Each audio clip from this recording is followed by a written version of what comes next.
Hello. Let's take a look at Waymaker's new velocity utility. As you can probably guess, this utility concerns the velocity of MIDI notes. And what this is going to let you do is it's going to let you animate your sequences or add variations or maybe add a touch of realism to them. Let's hop in. So I've got a basic sequence here and it's controlling a piano sound. For context, let's take a listen.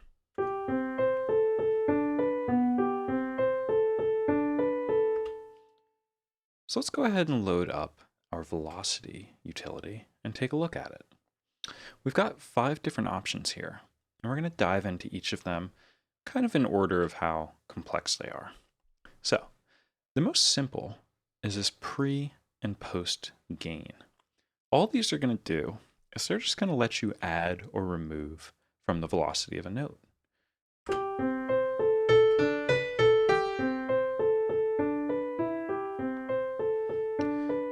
And you can see when this is active, we get this little visual on top of it.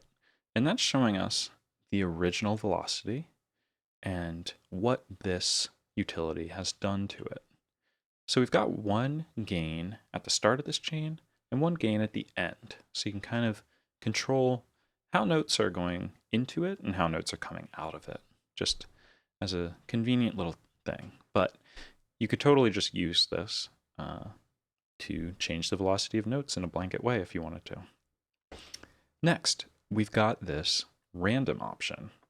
You can probably guess, but this is going to add just a little bit of random variation to your notes.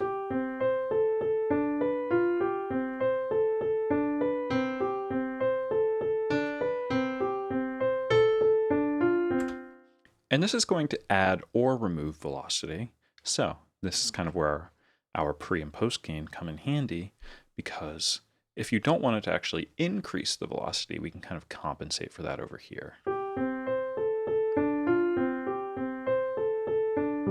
Or if you wanted it to only add velocity, you can use that to adjust as well.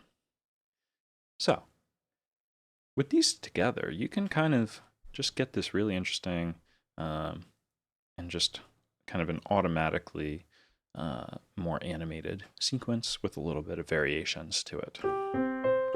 You can go kind of crazy with it if you want.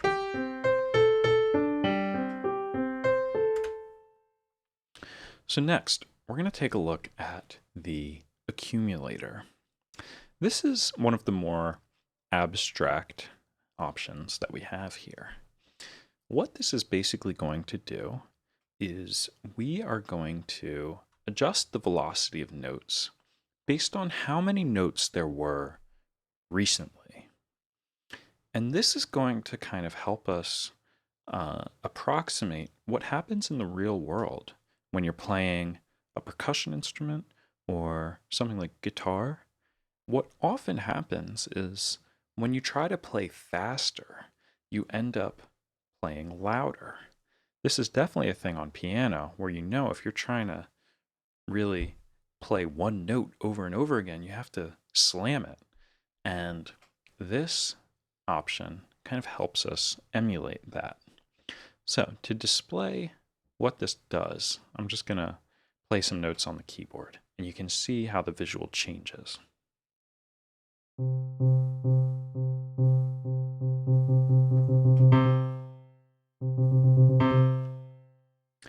You can see that this visual is hopping up and down, and when I play a lot of notes in a row, it starts to accumulate.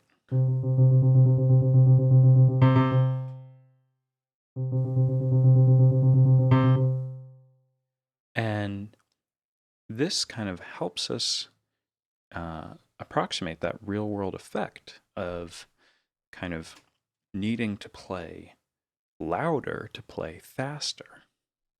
And this is really nice if you have a sequence that is somewhat irregular or has a cool rhythm to it. This doesn't really work so well if you have a sequence with a kind of regular rhythm to it.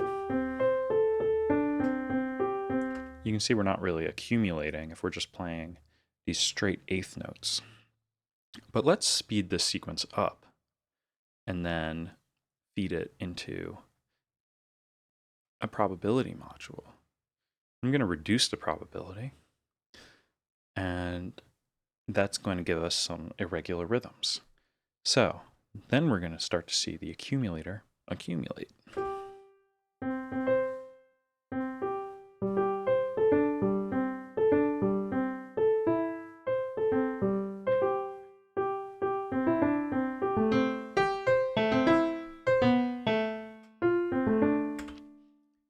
And this is also interesting because we can go negative as well.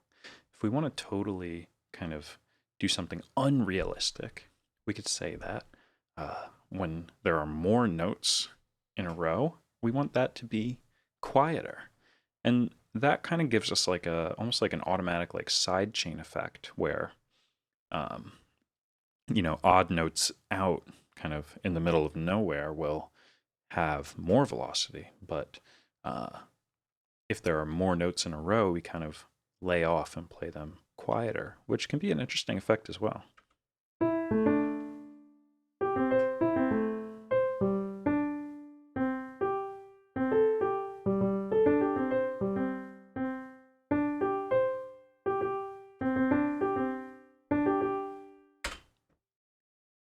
So I think the accumulator is really interesting and can be a really nice way to just kind of animate something that has an irregular rhythm and add a little bit of interest to it.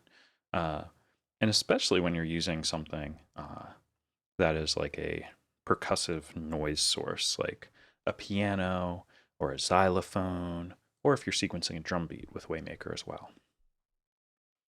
And then finally, we're going to take a look at the key tracker. The key tracker is basically going to change the velocity of the note based on its pitch. So again, this kind of lets us get a little bit of realism to our melodies, because a lot of times higher notes on an instrument are a little quieter. You can think about a piano where the low notes are so rich and ring out, but the high notes kind of, you have to really like lay into them to get them to be as loud. So we can use this to reduce the velocity of higher notes. Let me just remove this probability. And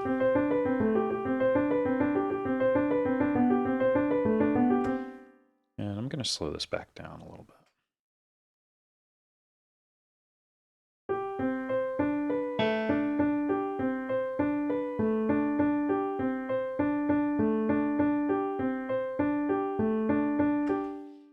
So this can be something that we can use to kind of enforce a little bit of realism to our sequence.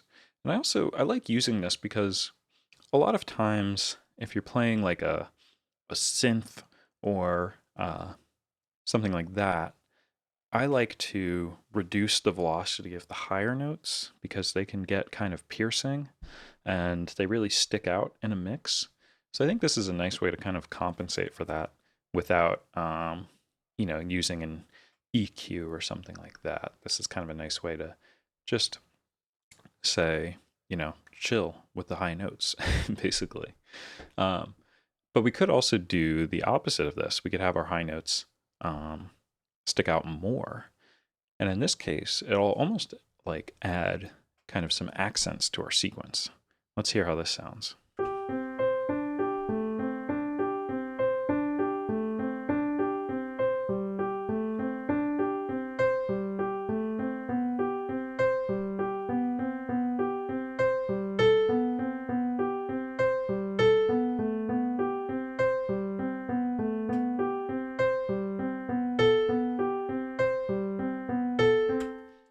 So that can be a cool effect as well, because I think our brains naturally hear the higher notes as a little bit more important.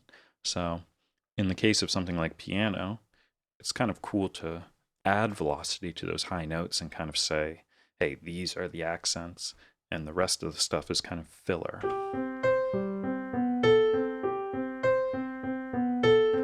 And we can add a little bit of randomness to that.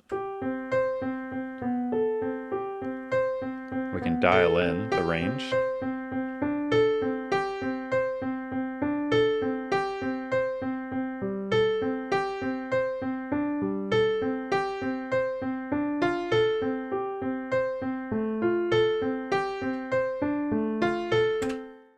So with all these tools combined, I think now you have a really nice way to just get some variations and just really start animating your sequencers. I think this can be used with external gear as well. If you just want to add some of this motion to another sequencer you're using, or if you want to animate your a MIDI clip that you've recorded, I think this is a great way to do that.